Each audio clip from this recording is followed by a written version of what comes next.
Greetings, this is Randy Mayeux, your speech teacher, and I am going to be presenting a lecture in this video on persuasion. There is no subject as difficult to grasp, to communicate about, and to pull off than persuasion. And so this is an important overview of the essence of persuasion.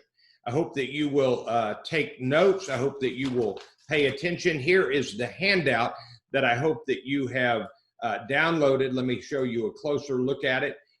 It is persuasion. You're going to be filling out some blanks. I hope that you will have printed this out.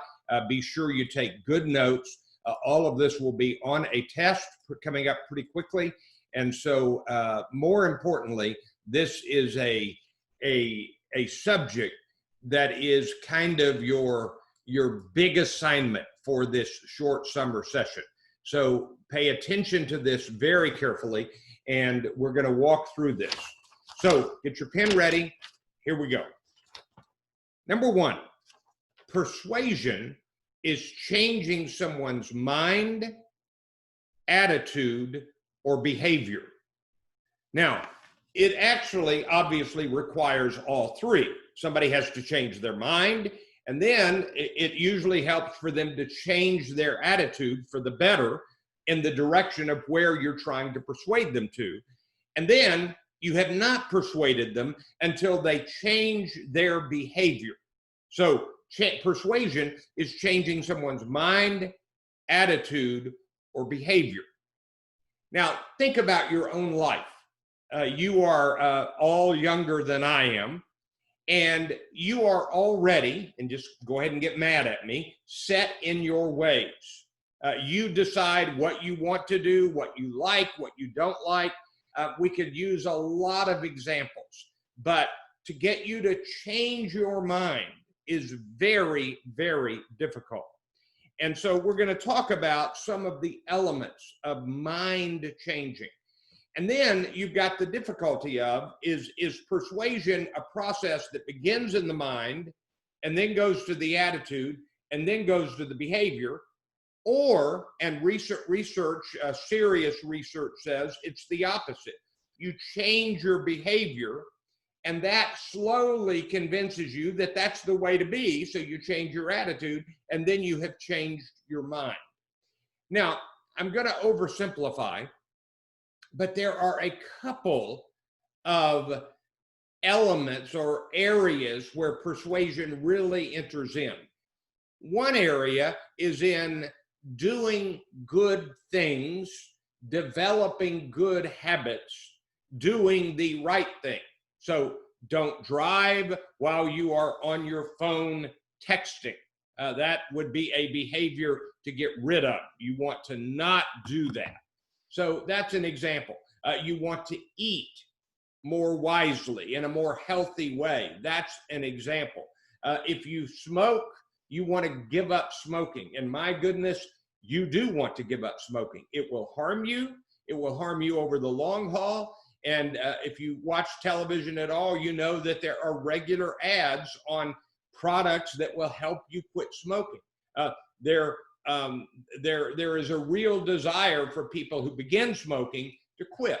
That's a habit to get rid of. So you want to build good habits and you want to get rid of bad habits. So that's an area of persuasion, and that is a legitimate area for a persuasive speech. Another area is in the arena of disagreement, and that list is long. I sent you two websites, procon.org, and intelligencesquaredus.org. If you want to have a little fun in thinking about something that is quite controversial, go to intelligencesquaredus.org and search until you find ban college football. And the real issue is brain injury. And so the idea is we ought to get rid of football because it leads to serious brain injury.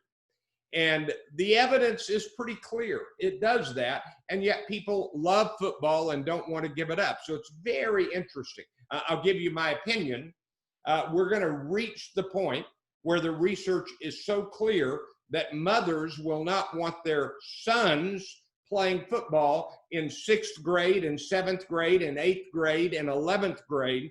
And then you're going to have the pipeline of players drying up. And that's going to be an interesting development in the history of football. Now, some say that'll never happen. But if you were to listen to that debate, it's got 4 debaters. 2 people say, do ban college football. One of them is Malcolm Gladwell, a great author. And the other one is Buzz Bissinger, who wrote a Pulitzer Prize winning book called Friday Night Lights that became a movie and a TV show. They say ban college football because of the head injury, the brain injury. The other 2 are both sports figures, a sports writer and a former NFL player, and they say don't ban college football.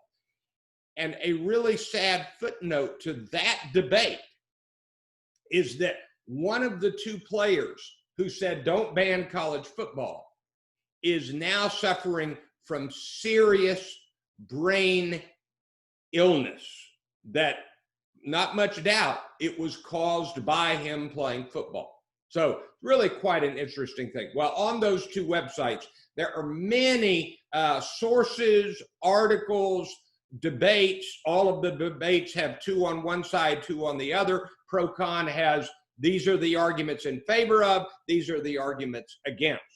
And so those areas are areas of disagreement: abortion, capital punishment, gay and lesbian, LGBT rights, racism issues, Confederate flag.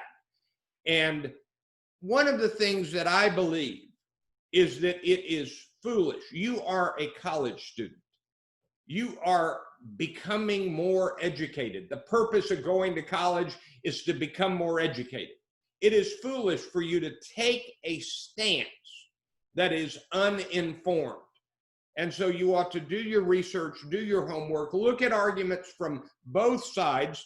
Now, there is not always both sides of an argument.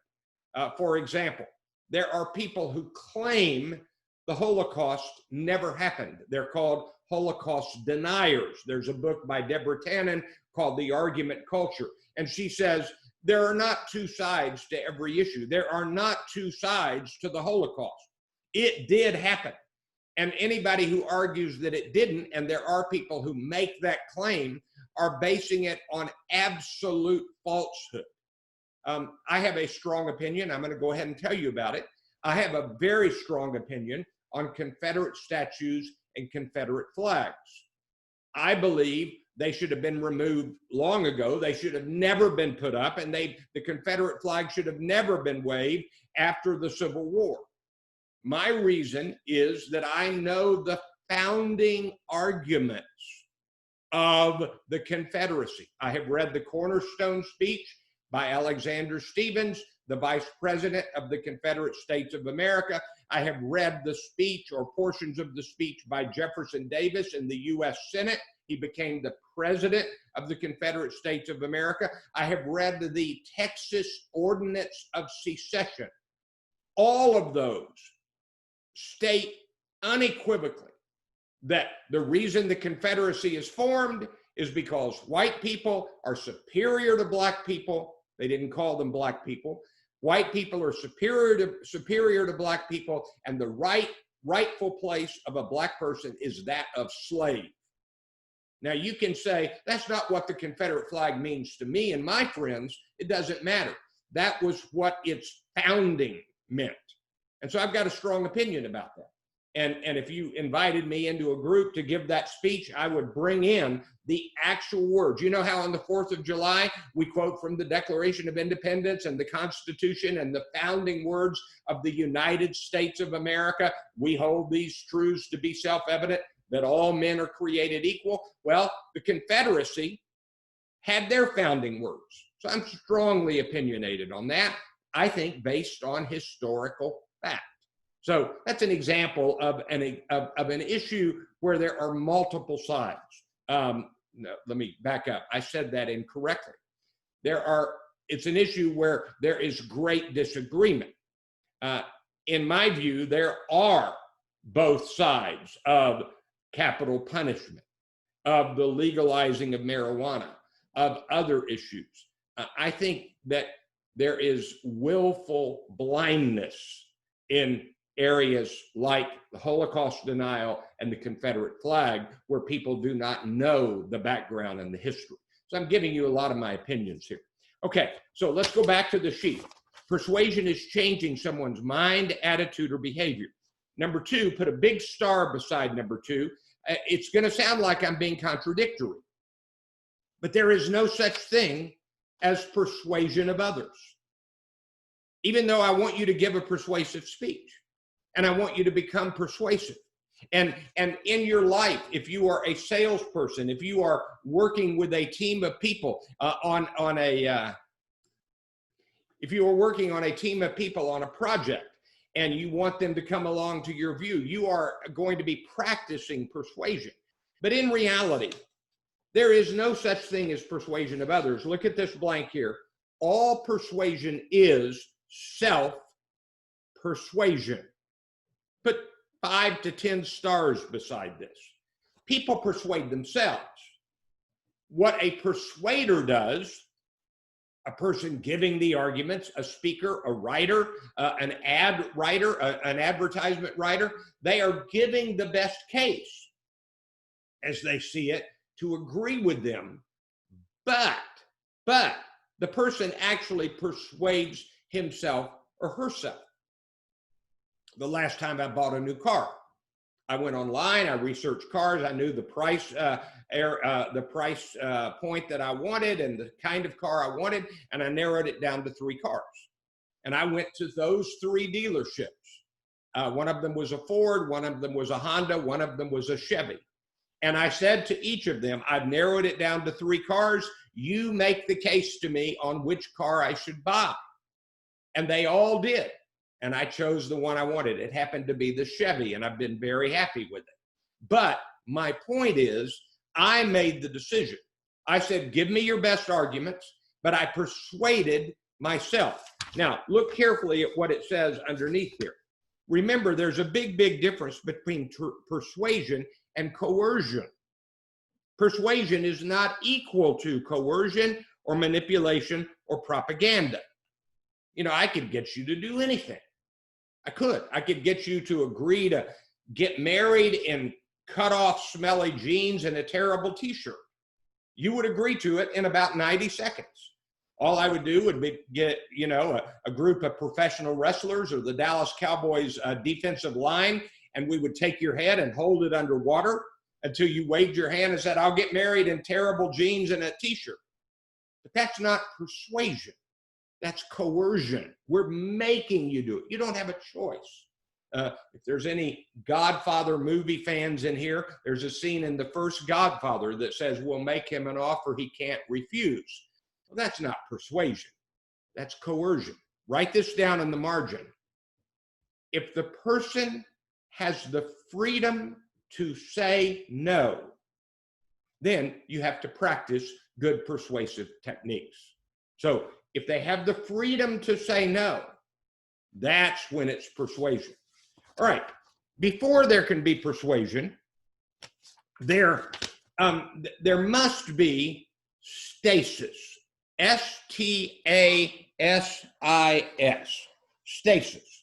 I have here a rolled up piece of paper. Let's imagine this is a rubber ball and I throw it hard against the wall. I throw it hard against the wall and it bounces back to me.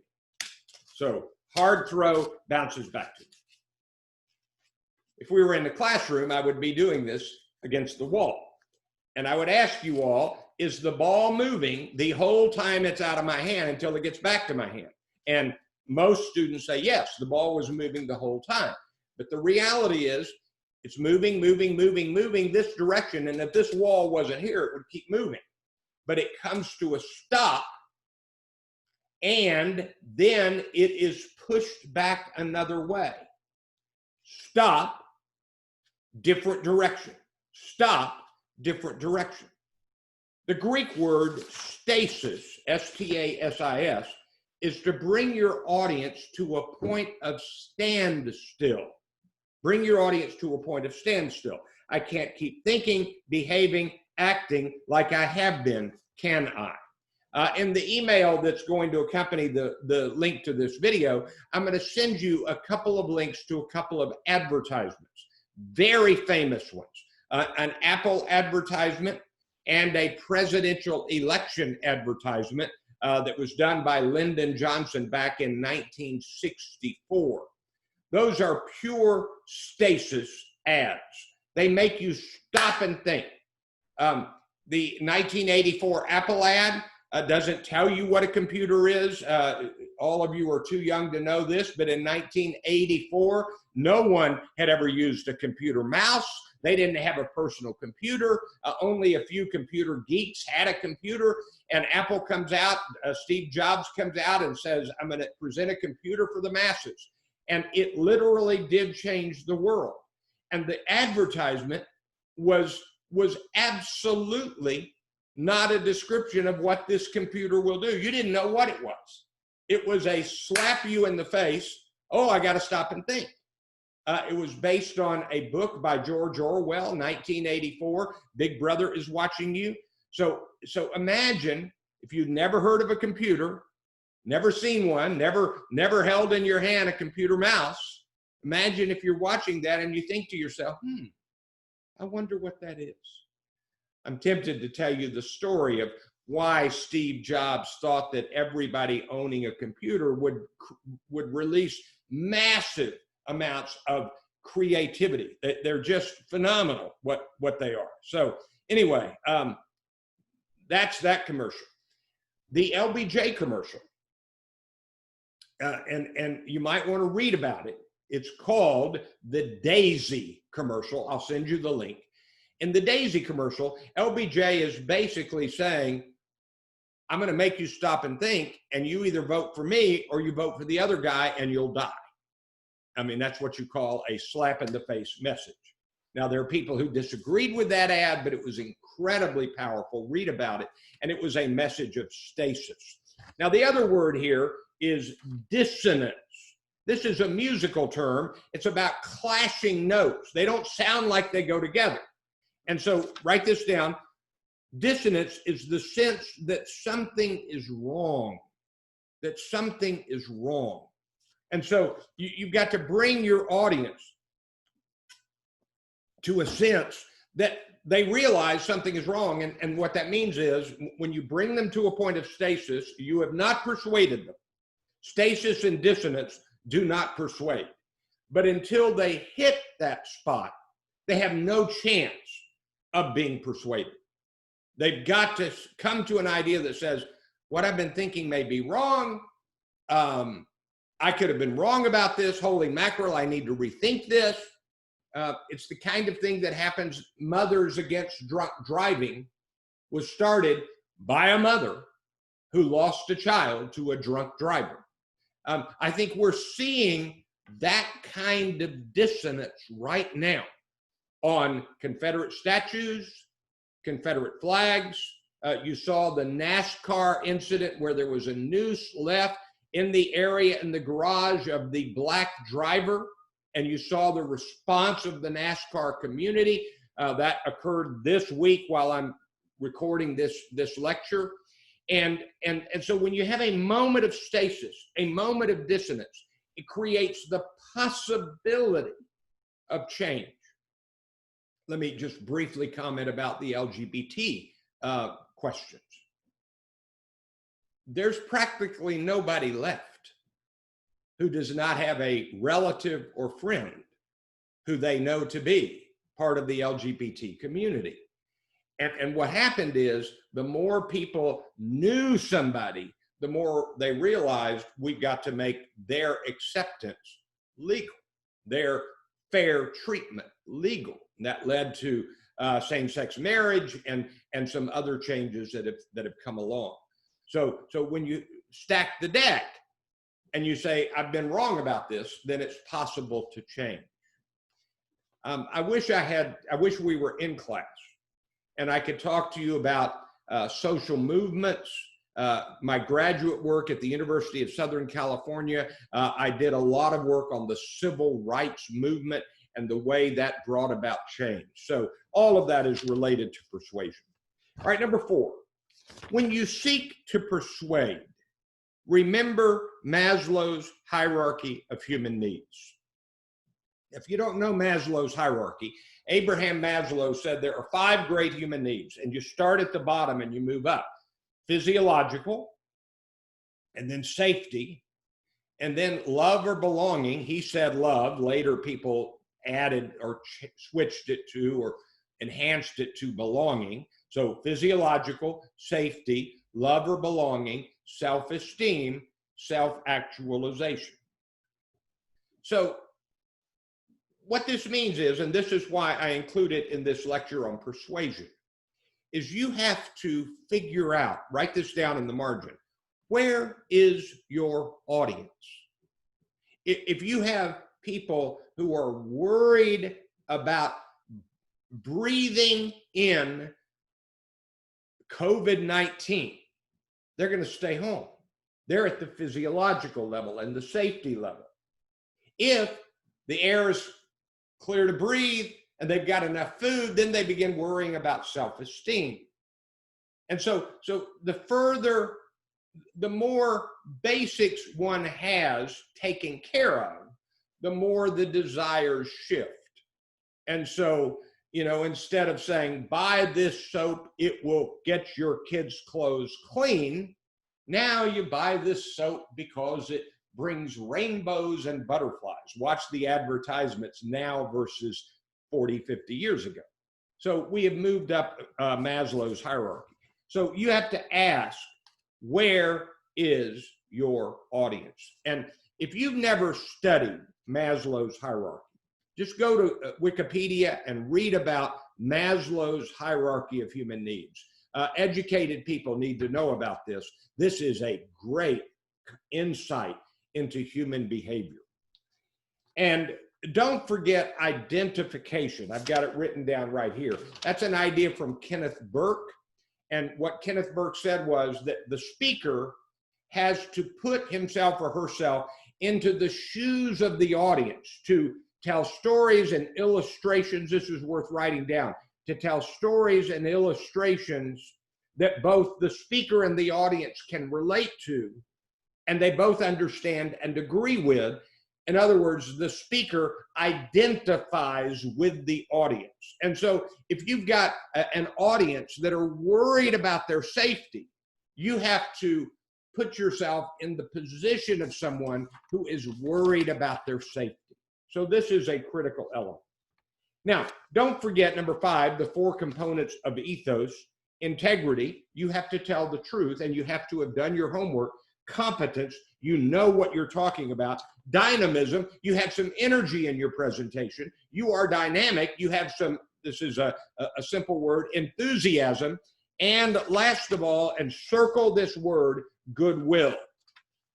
Back to my car buying experience. One of the 3 salespersons wanted me to buy his car, his offering, so he could meet his quota. He didn't care about me getting the best car. He wanted to meet his sales quota.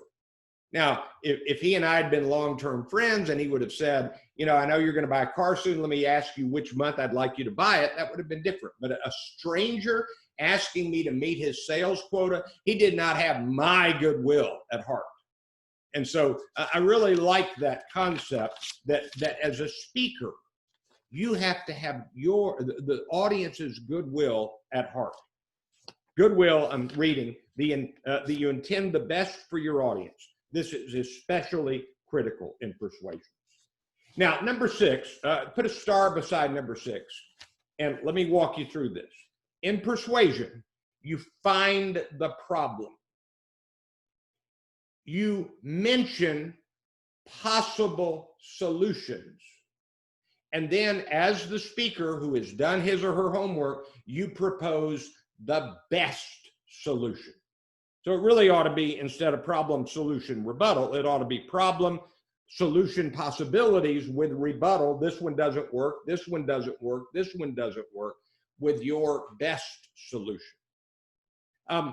You have no chance of persuasion if you don't agree on the problem. Once you agree on the problem, then your disagreement is over the solution. So let me give you a couple of controversial examples. I believe that members of the National Rifle Association, NRA, and people who are opposed to everybody owning a bunch of guns are in agreement that there are too many deaths of human beings by guns. I believe they agree on that problem. And if you're not aware, the United States has a lot of people dying from gun deaths. Now, the different solutions bring about the difficulty. The NRA members say, here's the solution, make sure that everybody has a gun so they can defend themselves and defend others. And the anti-everybody have a gun group says, if we got rid of most of these guns, you wouldn't have this many gun deaths. So they agree on the problem, they disagree on the solution. Let me give you another one. There are too many drug deaths. It's more complicated now that we've been a few years into the opioid crisis. But before the opioid crisis, we said there are too many drug deaths. One solution, get rid of all drugs. Second solution, legalize drugs. If they're legal, they're not illegal, it's monitored with counseling, you'll actually have fewer people on drugs. By the way, on that issue, I am undecided. I have never reached a conclusion about what I agreed with on that subject. I've got strong opinions on most other subjects. I've got it on guns and I've got it on other subjects. And yes, you can say I'm a hypocrite because I will confess to you that I believe that playing football is dangerous for the human brain, and I am a football fan. So I suspect you've got a couple of areas of hypocrisy. But I'm undecided about the drug issue. I don't use drugs, would not recommend using drugs. But my feeling is I can't decide what the best solution is to that problem. Now, turn to the back or the second page. Once a person decides, I intend to change, then a person really needs some help. And they need the following. Number one is convenience. It needs to be easy to change. Let me give you an example. If you have decided I need to start flossing my teeth, and you do need to floss your teeth every day, then here's one solution. Never be further away than arm's length from dental floss. I'm in my office at home. I keep dental floss right over there. And if I get at my computer and I have not flossed my teeth for the day, I will pull it out and floss my teeth. I have it in my bathroom, in my car, in my TV room, near my bed, and in my office. That's convenience. There's research that says you want to make it convenient. You want little nudges. You want to exercise a little? Start tomorrow morning with 5 push-ups. 5 push-ups. You can make it to 5 push-ups. And then every day do 5 push-ups. And do it. I brush my teeth, I shave, I do push-ups, and then I shower. And this morning I did 60, and yesterday or 2 days ago, I did 75. And there are some days that I do 120. They're not Navy SEAL push-ups, but I've created a routine with little steps. There's a book called Atomic Habits that talks about the little steps you can take, small steps, atomic level steps. So convenience and ease. Number 2 is support. You want to hang around people who support you in your decision. Now, at this point, write into the margin this phrase: peer support. You can call it peer pressure, call it whatever you want. If you hang around people who do this behavior, you can't very well be opposed to that behavior. It's going to take all of your courage to not participate in it if it's a bad behavior. And so the people you hang around with, I'm not making this up. This sounds like a youth minister sermon. The people you hang around with, you agree with them and you do the things they do and you argue the way they argue. There are enormous levels of research that says the news you watch determines what you say you believe about something. And everybody who watches that news or checks these websites, you're in agreement with. It's peer support and peer pressure. It takes enormous courage to go against your group. Enormous. And so the idea of support, you have no chance of changing if everybody around you is doing the thing or believing the thing that you want to leave. So that's a critical factor in persuasion. And then the third one is measurement and accountability. Remember the genius of Weight Watchers and Alcoholics Anonymous. Weight Watchers, you weigh every day.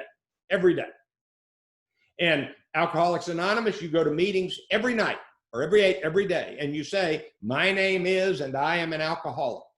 You acknowledge what you are, and you say, I need your help. And at Weight Watchers, they weigh you every day, so you can see the charts.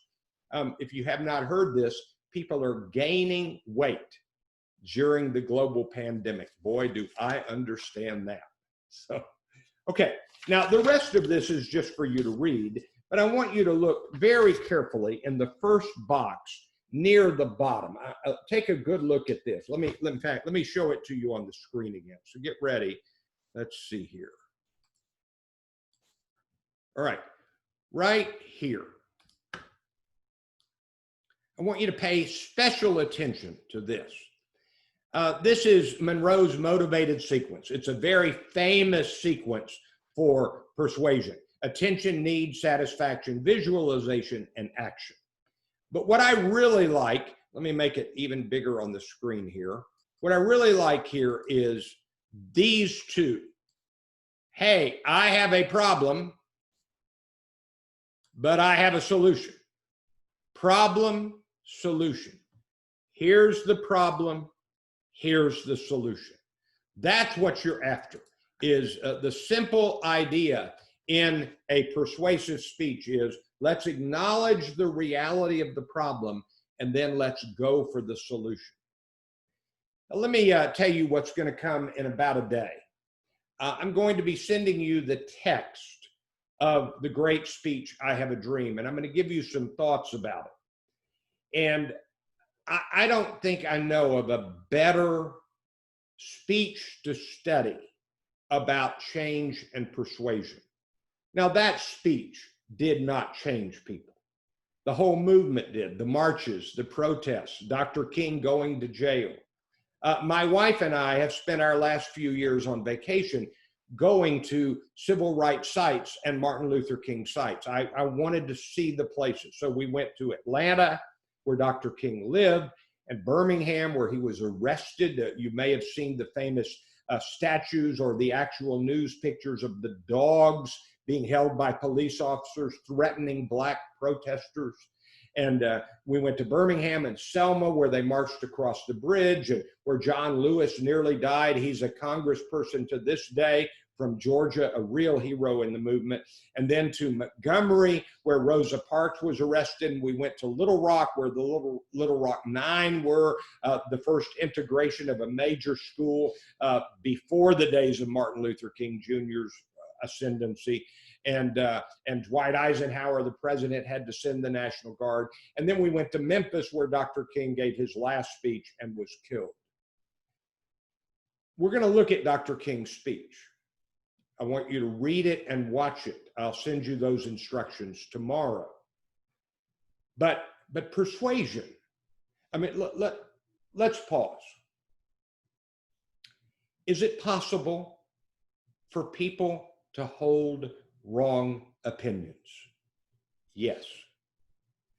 Is it possible for people to have bad, destructive, harmful behaviors?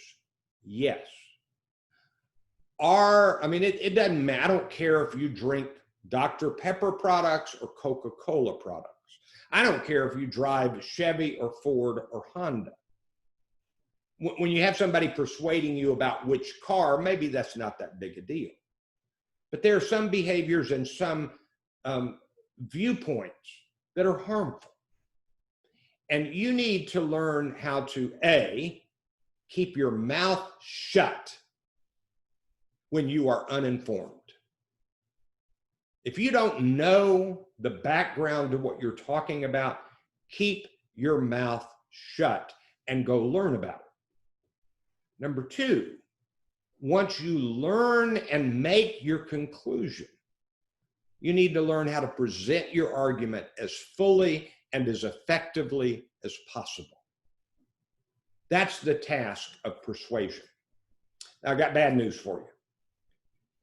Let's pretend that you choose a persuasive topic that you know a bunch of people in class need to change, and you think to yourself, boy, this speech is going to change them. It's possible. But more likely, your best bet is to help them move, like here they are, and there's where you want them to be. So let me make my screen wider so I can see this. They're here, and you want them to be here. You're not going to move them from here to here. Your best bet is to move them from here to here. And then maybe the next time they'll move to here. And by the way, they may be right and you may be wrong, and they may want you to move this way.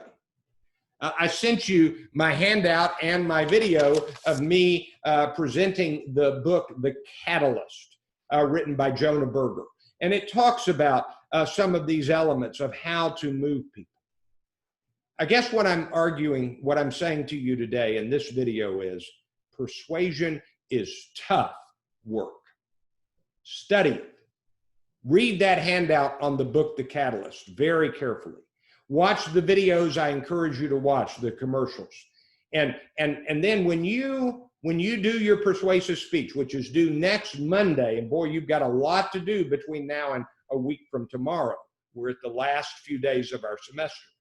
When you do your persuasive speech, make sure you've done your homework, you know your position. You still need 4 sources on this.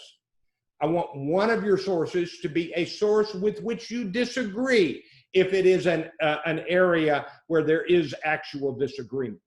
I want you to read the argument against your position and then read arguments for your position. And work on, how do I become an honest, informed, never lying person of integrity and goodwill persuader. Good luck.